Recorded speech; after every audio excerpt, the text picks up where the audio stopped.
Stock మార్కెట్లో డబ్బులు invest చేయడంపై అనుమానాలున్నాయా? ఈ వెబినార్ ద్వారా క్లారిఫై చేసుకోండి. For details contact 9154156708.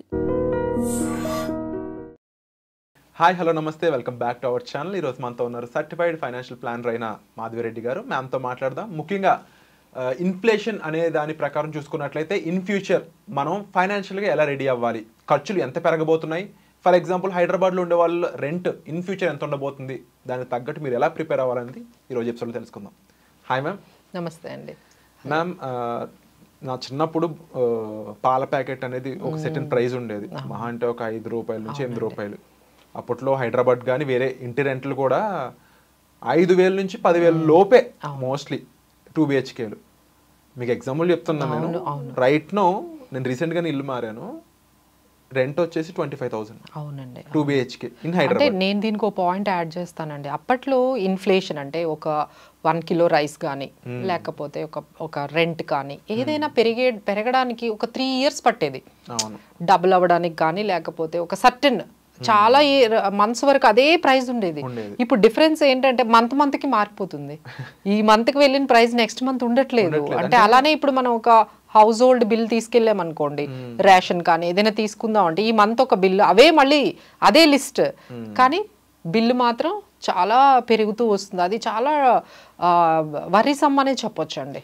మరి ఇలా ఖర్చులు పెరిగిపోతున్న ఈ టైంలో ఫైనాన్షియల్గా మనం ఎలా సెక్యూర్ అవ్వాలి, ఎలా మనం ఇన్కమ్ జనరేట్ చేసుకోవాలి, ముఖ్యంగా ఇంకో 20 ఏళ్ళు వచ్చేటప్పటికి మనం ఫైనాన్షియల్గా సెక్యూర్ అవడానికి ఒక మంచి ఇన్కమ్ కార్పస్ ఎలా బిల్డ్ చేసుకోవాలి? సో అందరికీ ఏంటంటేనండి, ఒక ఇన్కమ్ వచ్చేటప్పుడు అంటే ఒక సర్టన్ ఏజ్లో ఈ ఏదైతే ఈ ఫేజ్ ఉంటుందో దాన్ని మర్చిపోతున్నారు అనమాట. అంటే ఇది ఎంత ఇంపార్టెంట్ అనేది.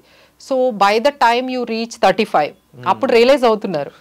35 వచ్చేటప్పటికి ఇంకా అరే ఇంకేం చేసుకోలేదు, నేను ఇంకా ఏం ఇన్వెస్ట్మెంట్ స్టార్ట్ చేయలేదు అని చెప్పి ఇంకా కంగారు వచ్చేస్తుంది వాళ్ళకి. ఇంకెందుకంటే అనదర్ 15 yearsలో రిటైర్మెంట్ అవుతుంది, ఇంకా మనం 15 years వర్క్ చేయగలము, ఇంత ప్రెషర్లో ఇంకా నేను వర్క్ చేయలేకపోతున్నాను అనేటప్పుడు కానీ వాళ్ళకి అర్థం కావట్లేదు. By the time it will be very late అండి.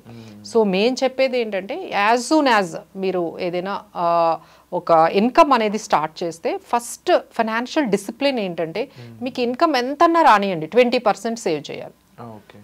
మీకు ఇన్కమ్ 20,000 ఉంటే 20% అంటే 4,000 చేయాల్సిందే. సో మేడం అది చాలా కష్టం అండి, అసలు 20,000తోనే బ్రతకలేకపోతున్నాం, మీరేమో 16,000లోనే మీరు బ్రతకమండి అంటే మేమేం చెప్తామంటే ముందు సేవింగ్స్ పక్కన పెట్టేసి ఆ 16,000లో ఎంత వీలైతే అంతే ఉండండి. ఎందుకంటే కష్టం అండి, లేకపోతే otherwise it will be like మీకు 1 lakh వచ్చినా మీకు సేవింగ్స్ కనపడదు. Again you will complain the same, madam 1 lakh కూడా సరిపోవట్లేదు అని.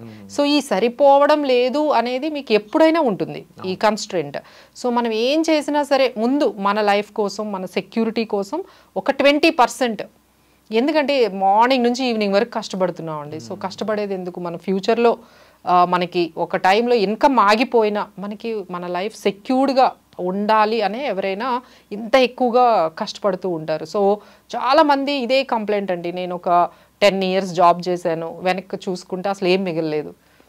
సో 10 years ఏం చేశాను, ఇంత కష్టపడ్డాను, రోజు వెళ్ళాను, రోజు ఆఫీస్కి వెళ్ళాను, రోజు వచ్చాను, మార్నింగ్ నుంచి ఈవినింగ్ వరకు 12 hours వర్క్ చేశాను, 18 hours వర్క్ చేశాను, but what I have done is nothing. So ఇలాంటి సిచ్యువేషన్ మీకు రాకూడదు. ఒక 10 years తర్వాత మీకు అలాంటి ఫీలింగ్, అరే నేను ఏమీ చేయలేదా, ఈ 10 years కష్టపడ్డాను కానీ నేను ఏమీ సేవింగ్స్ చేయలేదు, ఏమి ఇన్వెస్ట్మెంట్స్ నేను పెట్టుకోలేదనే ఫీలింగ్ రాకుండా ఉండాలంటే don't think like small amount అనేది ఎవరు థింక్ చేయకూడదండి. అరే ఈ 2,000లో ఏమవుతుంది, 4,000లో ఏమవుతుంది, ముందు అది వదిలేయాలి. ఫస్ట్ యూ స్టార్ట్ ఏదో ఒక అమౌంట్తో. ఎందుకంటే ఇప్పుడు అంతా మనకి కన్వీనియన్స్ వచ్చేసిందంటే ఈవెన్ 1,000, 2,000 కూడా స్టార్ట్ చేసుకోవచ్చు. So why you are not taking that kind of option? 2,000 అనేది కూడా స్మాల్ అమౌంట్ కాదు. ఏదైనా సరే యూ స్టార్ట్ చేసామా లేదా అనే యాటిట్యూడ్ టువర్డ్స్ సేవింగ్స్ కానీ యాటిట్యూడ్ టువర్డ్స్ ఇన్వెస్ట్మెంట్స్ అనేది ముందు మారాలండి. అది ఒకటి. ఓకే నేను ఇలా సేవ్ చేస్తాను, ఎంతో కొంత మీరు ఫిక్స్ చేసేసుకోండి ఎవ్రీ మంత్. కొంతమందికి ఏంటంటే డిసిప్లిన్ ఉండదు. డిసిప్లిన్ ఉందంటే మీ అకౌంట్లో ఉన్నాయంటే మీరు ఖర్చు పెట్టేస్తారు. You don't have that control. అప్పుడు ఏం చేయాలంటే సిస్టమాటిక్ ఇన్వెస్ట్మెంట్ ప్లాన్ అని ఉంటుంది.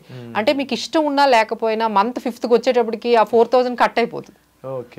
ఇక హ్యాపీ కదా. ఇక మీరు చేసినా చేయకపోయినా ఈ మంత్ అంటే ఫిఫ్త్ అనే డేట్ మీరు ఎస్ఐపి అంటే దానివల్లేనండి. దాన్ని మనం సిస్టమాటిక్ ఇన్వెస్ట్మెంట్ ప్లాన్ అంటాం. అంటే మంత్ మీరు 5th అని డేట్ పెట్టారంటే ఆ డేట్కి ఆ 4,000 అనేది ఇన్వెస్ట్మెంట్ మీ మీ సేవింగ్స్ అకౌంట్లో నుంచి ఇన్వెస్ట్మెంట్కి వెళ్ళిపోతుంది. So that will make you disciplined. అంటే మ్యామ్ ఇప్పుడు మనం చూస్తున్న ఇన్ఫ్లేషన్ అనేది ఇన్ ఫ్యూచర్లో ఏ విధంగా గ్రో అవబోతున్న దాని గురించి మాట్లాడుకుంటూ ఉన్నాం. ఈ ఎస్ఐపి అనేది దీన్ని ఏ విధంగా బీట్ చేస్తుంది? ఇప్పుడు ఇన్ఫ్లేషన్ అంటే ఖర్చులు పెరుగుతున్నాయి, ఇక్కడ మీరు 4,000 చెప్తున్నారు, బట్ ఇన్ లాంగ్ జర్నీ ఇందులో వర్కౌట్ అయ్యే ఫార్ములా కాంపౌండింగ్ ఏదో ఎలా వర్కౌట్? సో ఫస్ట్ మనం ఆలోచించాల్సింది ఏంటంటే ఈ ఇన్వెస్ట్మెంట్ జర్నీ ఏదైతే మనం స్టార్ట్ చేస్తామో మీరు ఎక్కడైనా ఇన్వెస్ట్మెంట్ చేయండి మినిమం 15% రావాలి అనేది మీరు పెట్టుకోవాలి. సో ఇక్కడ చేస్తున్న సెకండ్ అంటే ఫస్ట్ మిస్టేక్ ఎక్కడ ఆగిపోతున్నారు అంటే అసలు సేవింగ్స్ దగ్గరే రావట్లేదు. 100 పీపుల్లో మనం తీసుకుంటే 90% పీపుల్ అసలు సేవింగ్సే లేవు. 10% పీపుల్ మాత్రమే కొంచెం కష్టపడి ఏదో సేవింగ్స్ అనేవి చేస్తున్నారు. సో ఆ స్టేజ్కి ముందు మనం తీసుకొచ్చేసిన తర్వాత ఓకే ఫస్ట్ స్టేజ్ మీరు సక్సెస్ఫుల్గా కంప్లీట్ చేసి ఏదో ఒక ఎంతో కొంత అమౌంట్ అంటే మీ ఇన్కమ్ ఏదైతే అవ్వనియండి అందులో 20% అనే సిచ్యువేషన్కి మిమ్మల్ని మీరు తీసుకురావడమే ఫస్ట్ ఛాలెంజ్. ఆ ఛాలెంజ్ కంప్లీట్ చేసిన తర్వాత చాలామంది చేస్తున్న మిస్టేక్ ఏంటంటే తక్కువ రేట్ ఆఫ్ రిటర్న్ వచ్చిన వాటిల్లో మిక్స్ అయిపోతున్నారు, అంటే ఫిక్స్ అవుతున్నారు. అంటే ఏంటి, అది తీసుకొని వెళ్ళి ఏదైనా చిట్టు కట్టడం, అది తీసుకొని వెళ్ళి లేకపోతే ఏదైనా ఒక బ్యాంక్లో లేదు ఒక పోస్ట్ ఆఫీస్లో ఒక రికరింగ్ డిపాజిట్ ఏదైనా చేసేయడము, ఇంత తక్కువ అమౌంటే కదా ఓ పోస్ట్ ఆఫీస్లో ఏదైనా చేయడము, లేదు ఏదైనా గోల్డ్ స్కీమ్లో పెట్టేయడం, ఇలాంటివన్నీ లేదు అంటే బ్యాంకుకి సంబంధించినవి ఏవైనా ఇలాంటి మిస్టేక్స్ అన్నీ చేస్తున్నారండి. సో సెకండ్ మిస్టేక్ మీరు ఏం చేయకుండా ఉండాలి అంటే you should not constraint your self with lower interest rate. లేదు అంటే కొంతమంది ఏం చేస్తారు, ఒక ఇన్సూరెన్స్ పాలసీ తీసుకుంటారు. ఇప్పుడు నేను చెప్పిన ఈ ప్రోడక్ట్స్ అన్నీ కూడా చాలా తక్కువ రేట్ ఆఫ్ ఇంట్రెస్ట్ కదా. సో వీటి నుంచి మీరు మిమ్మల్ని మీరు ఎడ్యుకేట్ చేసుకొని అవేర్నెస్ క్రియేట్ చేసుకొని ఇప్పుడు ఇలాంటి ప్రోగ్రామ్స్ ద్వారా మనం అర్థం చేసుకోవాలి ఏంటంటే ఈ ఇన్ఫ్లేషన్ మీరు ఇప్పుడు ఏదైతే మాట్లాడుతున్నారో ఈ ఇన్ఫ్లేషన్ని బీట్ చేయాలి అంటే మినిమం 15% కావాలి. ఎందుకంటే ఇన్ఫ్లేషన్ అది 10% పెరుగుతుంది. అంటే ఇన్ఫ్లేషన్ అంటే చాలా మందికి డిఫరెన్స్ అర్థం కావట్లేదండి. అంటే ఇన్ఫ్లేషన్ అంటే ఏంటంటే మన ఫ్రూట్స్ వెజిటబుల్స్ లేకపోతే బయటకు వెళ్ళే లేకపోతే ఏవైనా మనం తెచ్చుకునే ఈ సరుకులు ఇది కాదండి, లైఫ్ స్టైల్ ఇన్ఫ్లేషన్. ఈ డిఫరెన్స్ అనేది మనకు అర్థం కావాలి. సో మనం ఒక షాప్కి వెళ్ళి ఎవ్రీ మంత్ కొంటే వీటికి చాలా తక్కువ అమౌంటే అవుతుంది, 2,000-3,000 4,000 అవుతుంది. మీ లైఫ్ స్టైల్ ఎక్స్పెన్సెస్ అంటే ఏంటి, మీరు యూస్ చేసే క్రీమ్స్ కానీ ఇవన్నీ మీరు చూడండి దీని బిల్లు 70% ఉంటుంది. మీరు మామూలుగా ఇంటికి ఖర్చు పెట్టుకునేవి ఈ డైలీ ఫుడ్ కానీ సంబంధించినవన్నీ చాలా తక్కువ ఉంటాయి.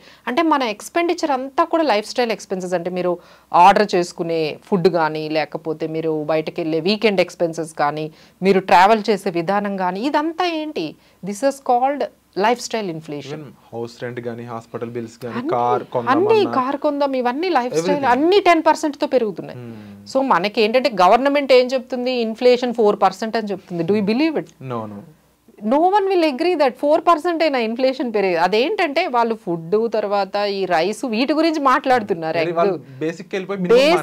బేసిక్ కమోడిటీస్ గురించి మన నీడ్స్ గురించి మాట్లాడుతున్నారు, కానీ మన లైఫ్ దాంతోనే ఆగిపోదు కదా. కాలంలో అన్లిమిటెడ్ డేటా నెట్ ఉండాలి, అంత ఉండాలి, కార్ ఒకటి ఉండాలి, లేదు అంటే ట్రావెలింగ్ మనకి కంఫర్ట్ జోన్ లోకి వెళ్ళిపోయాం, ఒక ఏసీ కానీ ఇవన్నీ కూడా కంఫర్ట్ జోన్ లోకి వెళ్ళిపోయాం. అంటే that is called our lifestyle has been change. So inflation కి మనం డెఫినేషన్ మార్చాలి.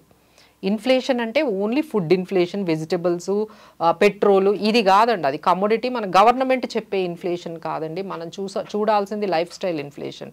సో ఈ లైఫ్ స్టైల్ ఇన్ఫ్లేషన్ని మీరు బీట్ చేయాలంటే కనీసం ఒక 15% రేట్ ఆఫ్ రిటర్న్ వచ్చిన ఇన్వెస్ట్మెంట్స్ వైపు వెళ్ళాలి.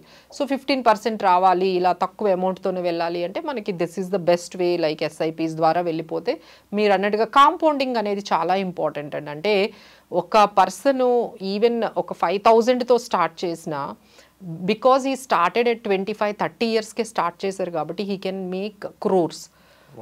But a person starts at 40, even he is saving 50,000 per month. ఈయనేంటి 5,000 చేస్తున్నాడు, బట్ ఈ పర్సన్ లేట్ అయిపోయారు, but now he realized but he can make it 40-50,000, but still he can't make it. Time అనేది అంత time అనేది చాలా difference వస్తుందండి. So అందరికీ మేము చెప్పేది ఏంటంటే తక్కువ అమౌంట్, దీంతో ఏమైపోతుంది, ఏం వండర్స్ అయిపోతుంది. Definitely it will make a wonder అండి. Definitely it will make some difference because of compounding. దీనికే మనం ఇక్కడ ఏంటంటే 7-5-4 అని చెప్పి ఒక పెద్ద ఒక రూల్ ఉంది. ఈ రూల్ గురించి మాట్లాడదాం నెక్స్ట్. ఓకే, మీరు ఇవన్నీ విన్నారు, సేవింగ్స్ చేశారు, ఇన్వెస్ట్మెంట్స్ కూడా పెడుతున్నారు, ఈ ఎస్ఐపిలోనే ఎందులోనో పెడుతున్నారు. బట్ ఫస్ట్ రూల్ ఏంటంటే స్టే ఇన్వెస్టెడ్. మన దగ్గర 90% పీపుల్ అండి ఇవన్నీ వస్తారు, పెడతారు, ఉండరు. So they don't stay. After 3 years తర్వాత 90% people are not continuing for different reasons. ఇది చాలా బిగ్గెస్ట్ మిస్టేక్ చేస్తున్నారండి. అంటే మ్యూచువల్ ఫండ్స్లో పెడుతున్నారు, ఇప్పుడు అవేర్నెస్ వచ్చింది, పెడుతున్నారు, బట్ ఎవరు కంటిన్యూ చేయట్లేదు. ఒక 3 years అవ్వగానే మీకు ఇంకేదో కమిట్మెంట్ వచ్చింది, ఐఎమ్ అనేబుల్ టు కంటిన్యూ అని, లేకపోతే ఆ అమౌంట్ ఏదైతే ఉందో ఇంతవరకు ఈ 3 years మీరు పెట్టింది, నేను ఏదైనా వెకేషన్కి వెళ్ళాలనో లేకపోతే మా ఇంట్లో ఫంక్షన్ ఉందనో, అసలు మీరు పెట్టింది రిటైర్మెంట్ ప్లానింగ్కి.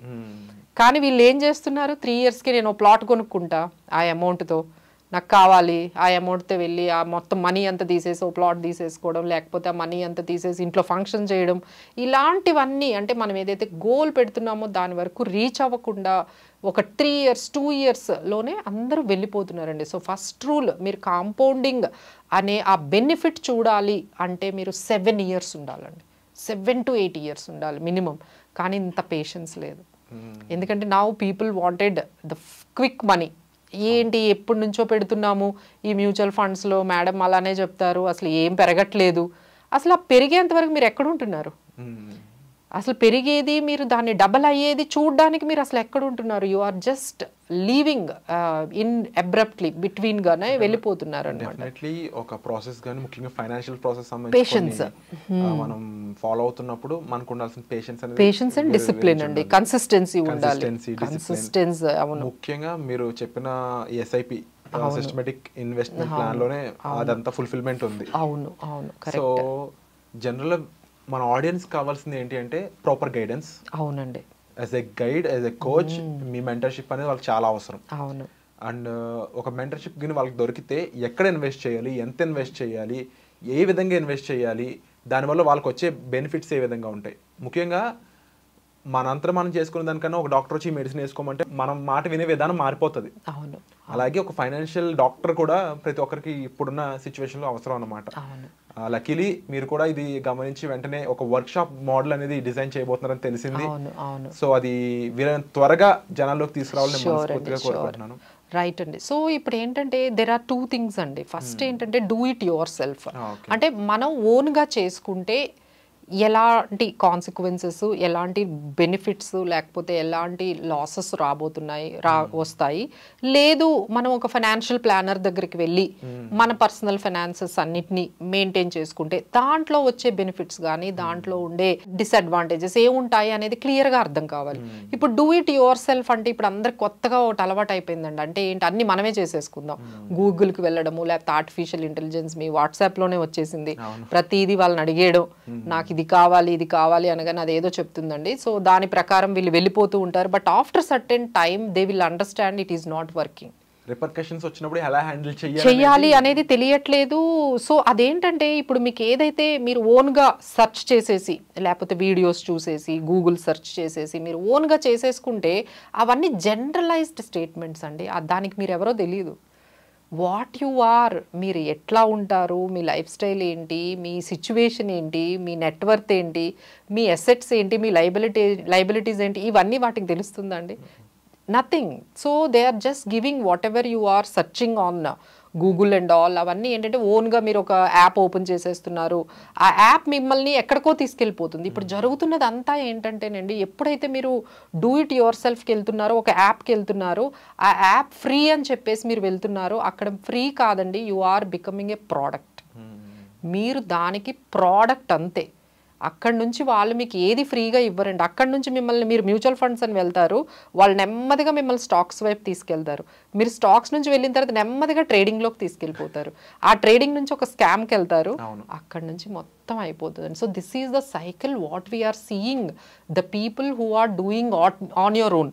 ఒక యాప్ క్రియేట్ చేసుకొని ఒక ఇన్వెస్ట్మెంట్స్ మొదలు పెట్టడం అనేది ఏంటంటే మీరు అక్కడ ప్రోడక్ట్ వాళ్ళకి మీరు ఎప్పుడైతే ఆ యాప్లోకి వెళ్ళారో they are sending so many other things కదా.